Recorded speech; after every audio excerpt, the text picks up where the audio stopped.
कडून प्रमोद, आपण बघतोय मराठा आरक्षणासंदर्भातल्या या दोन मोठ्या बातम्या आता समोर येत आहे। तर एकीकडे आता जरांगेंना नोटीस द्यायला हवी असे निर्देश दिले जात आहे, तर दुसरीकडे क्युरेटिव्ह पिटिशनची देखील आता जे निकाल आहे तो समोर येणार आहे। सविस्तर माहिती या दोन्ही संदर्भात।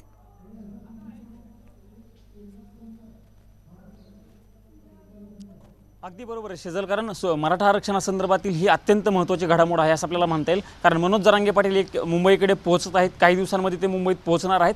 त्या पार्श्वभूमीवरती हायकोर्टात आज सुनावणी झालेली होती। दुसरीकडे सुप्रीम कोर्टामध्ये तत्कालीन फडणवीस सरकार यांनी दिलेलं मराठा आरक्षणासंदर्भातील क्युरेटिव्ह पिटिशनचा निर्णय जो आहे तो अगदी काही वेळात येऊ शकतो। या सगळ्या संदर्भात बोलण्यासाठी माझ्यासोबत सुप्रीम कोर्टाचे वकील सिद्धार्थ शिंदे आहेत। सिद्धार्थ सर, क्युरेटिव्ह पिटिशनकडे संपूर्ण राज्याचं लक्ष लागलेलं आहे, खूप महत्त्वाचा मुद्दा आहे हा।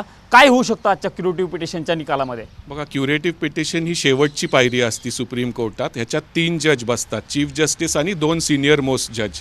आता 2 सिनियर मोस्ट जज चीफ जस्टिसांनंतर जस्टिस खन्ना आणि जस्टिस गवई आहेत, ते पुनर्विचार याचिकेत पण बसले होते। त्यामुळे हा बेंच आता कंप्लीट झाला आहे। 1:30 वाजता याची सुनावणी बंद दरवाजे आड झाली आणि ही 5 मिनटं चालली सुनावणी, निव्वळ 5 मिनटं।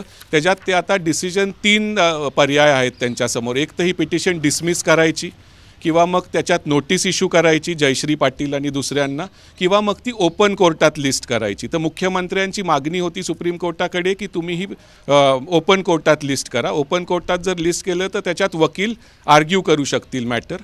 तर जरी ही ओपन कोर्टात लिस्ट झाली आज, तरी ही मोठी सफलता असेल सरकारच्या वतीने।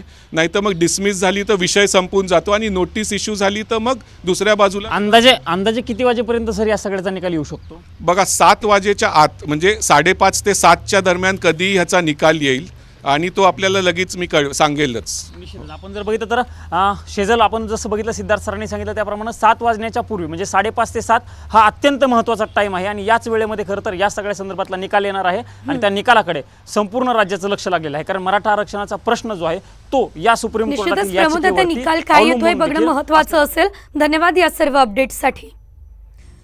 तर शांततेत आंदोलन होईल, क्युरेटिव्ह पिटिशनवरती काही क्षणात निकाल येणार आहे।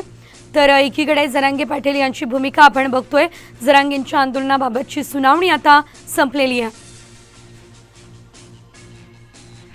दरम्यान क्युरेटिव्ह पिटिशनवरती सुप्रीम कोर्ट सकारात्मक असल्याचा आशावाद मुख्यमंत्र्यांनी केलेला आहे, तर सरकार सुप्रीम कोर्टात योग्य बाजू मांडणार असंही त्यांनी सांगितलंय।